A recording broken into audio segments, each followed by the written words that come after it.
Hi, I'm Kirsten Chick, author of Nutrition Brought to Life, and this podcast is a companion to the book. You can listen as you read Nutrition Brought to Life, or before as a kind of preview, or after you've finished the book as a refresher.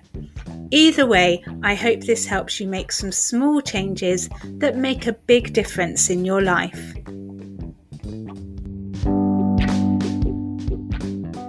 Hi, thanks for joining me again. And if you're new here, today's episode is on one of my favourite topics.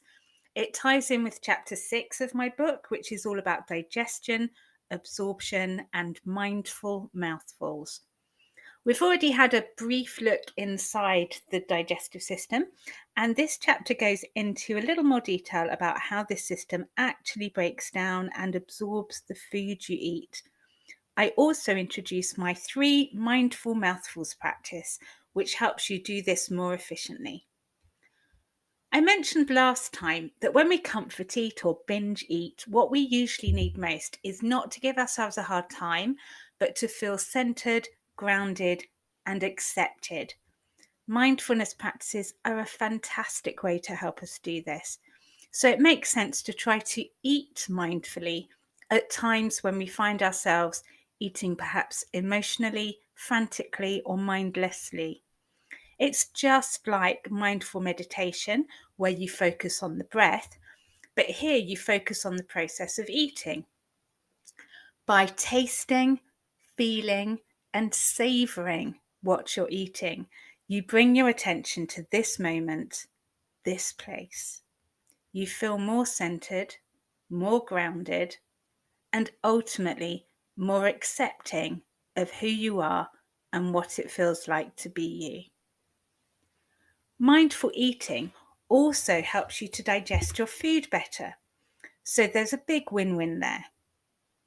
In chapter 2, I explain that just thinking about food switches on your digestive system. Try it right now. If you're eating or about to eat, think about what you're having. Otherwise, think about something you regularly eat, like soup or toast or muesli. Picture what it looks like. Imagine how it smells. Remember what it tastes like and the texture of it. Salivating yet? This is called the cephalic phase of digestion. Cephalic means relating to the head. When I'm teaching about the digestive system, I often start by getting students to make models or pictures of what they think it includes. Everyone puts the stomach in and some kind of approximation of the intestines. Most people include the esophagus or food pipe, and perhaps the mouth with its teeth, tongue, and salivary glands. But I like to add in the whole head, with its brain for thinking about the food, the eyes for seeing it, and the nose for smelling it. You see, your brain takes all the information it gets from you thinking about what you're about to eat, then actually seeing it on the plate and smelling it, and then tasting it and chewing it. It takes all that information and uses it to instruct your digestive system to switch on. This means, for example, producing saliva in your mouth and acid in your stomach. Some of your saliva contains enzymes that start to break carbohydrates into sugars, and saliva generally helps your teeth to chew your food into a mush. And the acid in your stomach triggers enzymes that start to break proteins down. If you don't activate all of this, say for example, you're sat at your computer mindlessly eating a sandwich or a snack, when that food hits your stomach, it's like, whoa, I wasn't ready for that. And the food will have to sit there while your stomach tries to play catch up, maybe giving you indigestion at the same time.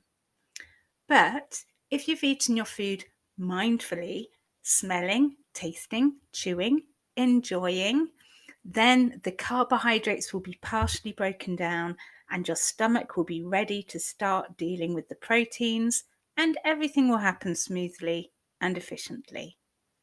Which is important because the act of breaking proteins down is a major trigger for the next phase of digestion, where your stomach opens its lower valve and empties its contents into your small intestine. Now, the timing of this is crucial, as these contents are now a highly acidic smoothie that would usually burn a hole in your intestinal wall. Your intestines aren't as protected as your stomach against acid. However, your pancreas is at hand to spray alkalizing fluids in at the same point, like the fire department dousing or hosing down a fire. These fluids also contain more enzymes to help finish off the job of breaking down your food. Plus, some extra fluid gets sent from your liver called bile, which starts to process any fats or oils you've eaten. Then, together with more enzymes released in your small intestine itself, your food hopefully gets broken down to parts small enough to be absorbed across the intestinal wall into your actual blood and tissue, so you can get the most nourishment possible from your food. For all of this to happen effectively, you've got to have maximized your cephalic phase of digestion, as it's the first trigger in a series of triggers that helps you digest your food properly. In other words, eating mindfully starts the first cog turning in the machinery of your digestive system. Whereas stress puts a stick in the cog and stops the wheels from turning. That's why stress messes with your appetite and can give you heartburn, reflux, bloating, and other digestive problems. Mindfulness, however, seems to be a powerful antidote to stress for most people. So eating mindfully has the potential to both take the stick out of the cog and start your digestive wheels turning. We're going to stay with this topic for the next couple of chapters, but for the time being, let's take a look at my 3 mindful mouthfuls practice. Firstly, it's called a practice because no one's any good at mindfulness. We all need to practice it. It's not about being perfect, it's about the process of practicing it. Secondly, I talk about 3 mindful mouthfuls because most of the time you don't want to spend the whole meal being mindful. Maybe you're with friends or family, or want to read something or listen to a podcast, or need to work, or are in a hurry.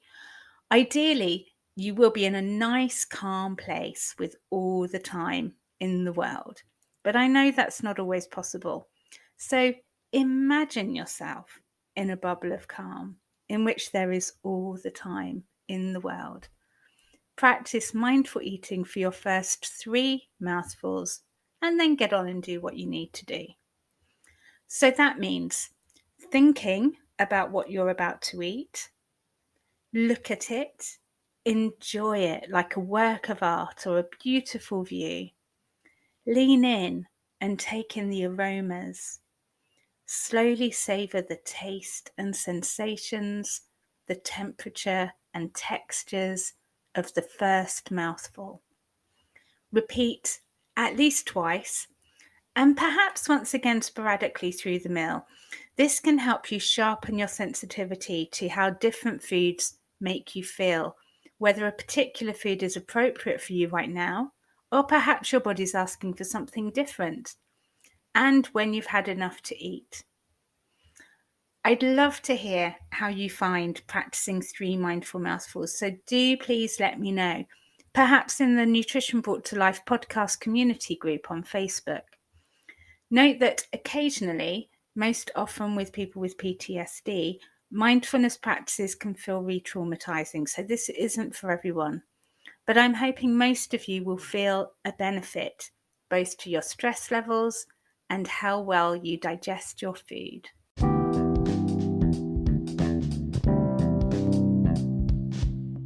Thanks for listening to the Nutrition Brought to Life podcast. There's also a Facebook group you can join called Nutrition Brought to Life Podcast Community, where you can share useful insights and recipes, ask questions, and get more support on your nutrition journey. If you haven't read it yet, there's so much more in the book, Nutrition Brought to Life, as well as all the scientific references and some glorious pictures.